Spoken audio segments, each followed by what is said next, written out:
Syifa Nur Khofifa dari Fakultas Ilmu Komunikasi, Prodi Ilmu Komunikasi, kelas Humas A dari Universitas Islam Nusantara Bandung. Halo semuanya, perkenalkan nama saya Sely Sri Rahayu, mahasiswi Fakultas Ilmu Komunikasi semester 3 jurusan Humas A. Halo, perkenalkan nama saya Yayang Putri Fadila dari Humas A Fakultas Ilmu Komunikasi dan jurusan Ilmu Komunikasi.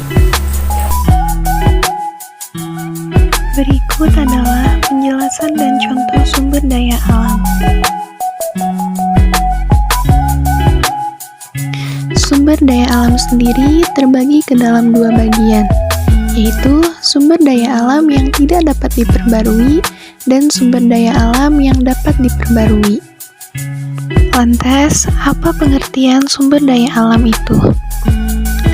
Sumber daya alam adalah segala sesuatu yang berasal dari alam, yang dapat digunakan untuk memenuhi kebutuhan hidup manusia. Yang pertama, ada pengertian sumber daya alam yang dapat diperbarui. Sumber daya alam yang dapat diperbarui adalah sumber daya alam yang keberadaannya melimpah di alam. Kita mudah memperolehnya karena sumber daya alam ini dapat tersedia dengan cepat. Selain pengertian, ada juga beberapa contoh dari sumber daya alam yang dapat diperbarui. Yang pertama ada air. Air termasuk sumber daya alam yang dapat diperbarui, karena keberadaan air berguna untuk membantu kehidupan makhluk hidup di bumi. Air juga akan tetap mengalir jika manusia dapat menjaga sumbernya. Berikutnya, yang kedua, yaitu angin dan udara.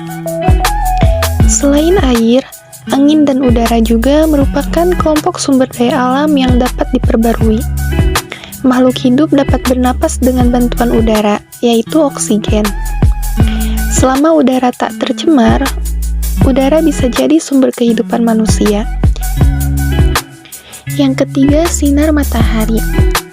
Matahari juga merupakan salah satu sumber energi panas terbesar yang dibutuhkan dalam kehidupan manusia. Jika tidak ada matahari, manusia akan kesulitan melakukan kegiatan dalam kehidupan sehari-harinya. Selain ketiga contoh tersebut, ada juga sumber daya alam yang dapat diperbarui, yaitu meliputi sumber daya alam biotik seperti tumbuhan dan hewan.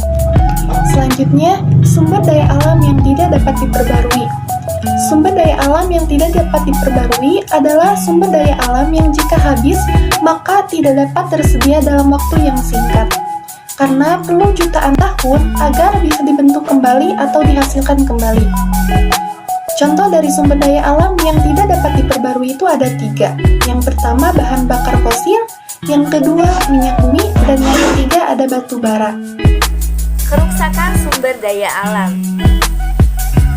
Nah, jumlah manusia bertumbuh sangatlah pesat dan dapat dibuktikan dengan data yang tercatat pada tahun 1900 yang pada angka 1,5 miliar dan juga tercatat di tahun 2000 yang sudah mencapai 6 miliar dan juga tahun 2016 jumlah penduduk telah mencapai 7,4 miliar.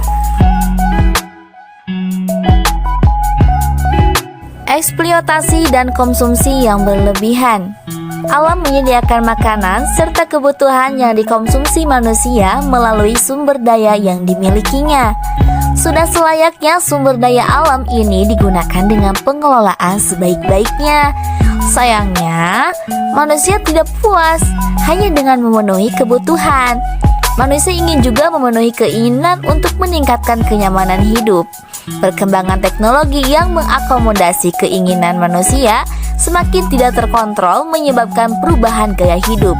Nah, untuk contoh paling dekatnya adalah kita bisa lihat pada skala kehidupan rumah tangga. Apabila sebuah keluarga memiliki hunian yang memenuhi kebutuhan ruang anggota keluarga, maka semakin lama keinginan akan terus meningkat untuk memiliki rumah yang lebih luas. Kepemilikan hunian luas makin meningkat disertai dengan peningkatan jumlah penduduk yang menginginkannya, maka berakibat area hijau tidak menjadi prioritas di permukaan tanah maupun di dalam tanah yang dimanfaatkan untuk kebutuhan manusia dan konstruksi.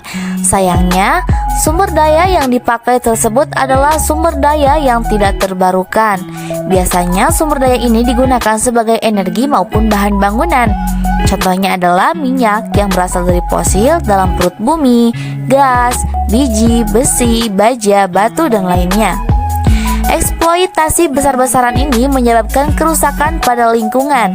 Tidak hanya pada ketersediaannya, namun pada proses pengambilannya juga akan merusak hutan sebagai paru-paru bumi menyediakan O2, sehingga proses ini menimbulkan kadar CO2 dan suhu bumi akan meningkat.